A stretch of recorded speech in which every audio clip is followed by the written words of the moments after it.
Welcome back to Chaturya natural blogs. ఈరోజు తిరుపతిలో afternoon వర్షం అయితే పడిందండి. 4 o'clock టైం అవుతుంది. ఈ టైంకి వర్షం పడి ఆగి మళ్ళా ఉరుములు మెరుపులుగా క్లైమేట్ అనేది ఉంది. చూడండి, ఉరుముతూ ఉంది. నెక్స్ట్ వచ్చేసి చూడండి, మీరు కూడా సౌండ్ అయితే వినండి. నెక్స్ట్ ఈ చల్లగాలికి వేరుశనగకాయలు వేయించుకున్నామని ప్రిపేర్ అయ్యానండి. ఈ వేరుశనగకాయలు మేము పండించి పెట్టుకున్నవి, ఎప్పుడు పక్కన స్టోర్ చేసుకుంటామండి. ఇలా వర్షం వచ్చినా ఏది వచ్చినా చల్లగా ఉన్నప్పుడు వేరుశనగకాయలు వేయించుకుని తింటామండి. చాలా బాగుంటాయి.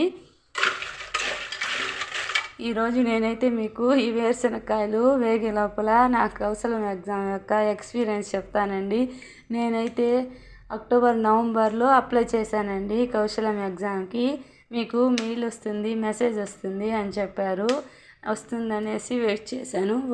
మెయిల్ అయితే వచ్చింది, మెసేజ్ కూడా వచ్చింది. May 6th, 2026లో మెసేజ్ అయితే వచ్చింది. మెసేజ్ వచ్చిన తర్వాత నేనైతే కౌశలం ఎగ్జామ్కి వాళ్ళకి అక్కడ ఉన్న సచివాలయం సిబ్బందికి కాల్ చేశానండి. వాళ్ళు ఎగ్జామ్ రోజు మార్నింగ్ నాకు వచ్చి 11 o'clock May 6th ఎగ్జామ్ అని మెసేజ్ వచ్చింది. నేను వాళ్ళకి ఆ రోజు మార్నింగ్ 9 o'clockకి కాల్ చేశాను. వాళ్ళమ్మ 10:30 అంతా మీరు ఇక్కడికి సచివాలయంకి వచ్చేయండి అని చెప్పారు. నేను ఆ టైంకి అక్కడికి వెళ్ళానండి. అక్కడికి వెళ్ళి 10:30 నుంచి స్టార్ట్ చేశామండి. స్టార్ట్ చేస్తే సిగ్నల్ లేదండి నా మొబైల్కి. ఆ ఊర్లో అసలుకి మా ఊరు నుంచి ఒక 3 kilometers అక్కడికి వెళ్ళాలి. అక్కడికి వెళ్ళిన తర్వాత నా మొబైల్లో అసలు సిగ్నలే రాలేదు. అక్కడ ఏది పెట్టినా, ఓటీపీ పెట్టినా, ఏం పెట్టినా అసలు ఫోన్ అనేది ఆన్ అవ్వడం లేదు, సిగ్నల్ చూపించలేదండి.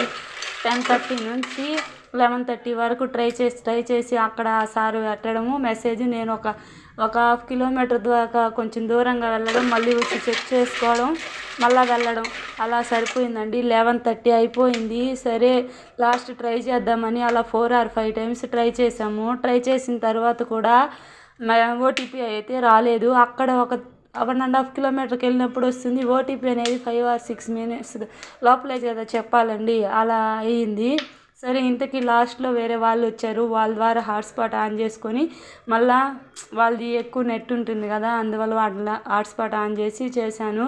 చేసేటప్పటికి ఏం జరిగిందంటే టైం అయిపోయింది, మీది రీషెడ్యూల్ అయిపోయింది, మళ్ళీ మీకు మెసేజ్ వస్తుందని చెప్పారండి. నాకైతే చాలా బాధ అనిపించింది. ఎన్నో హోప్స్తో వెళ్ళాను, కానీ ఈ సిగ్నల్ లేకపోవడంతో నేనైతే కౌశలం ఎగ్జామ్ రాయలేకపోయాను. అసలు కనీసము ఓపెన్ చేసి కూడా చూడలేకపోయానండి. ఆ టైంకి మీకు రీషెడ్యూల్ అయిపోయిందని చెప్పి మెసేజ్ వచ్చింది. అన్నీ కంప్లీట్ అయ్యి ఓటీపీ అయ్యేటప్పటికి 12 అయిపోయిందండి. 11 o'clock ఎగ్జామ్, 12 o'clockకి మీకు ఇంకా ఎగ్జాము కంప్లీట్ అవ్వలేదు, రీషెడ్యూల్ అయింది, నెక్స్ట్ మెసేజ్ వస్తుందని చెప్పారండి. నేనైతే చాలా బాధపడ్డాను. చాలా హోప్గా వెళ్ళాను ఎగ్జామ్ రాద్దామనేసి, కానీ ఇలా జరుగుతుందని అసలు ఊహించలేదు. బ్యాడ్ లక్ అండి. నేనైతే ఆ రోజు చాలా బాధపడ్డాను.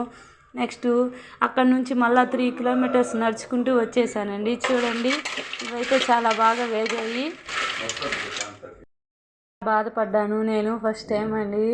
చదువుకున్నాను, బట్ ఇంట్లోనే ఉన్నాను. బాధేసింది.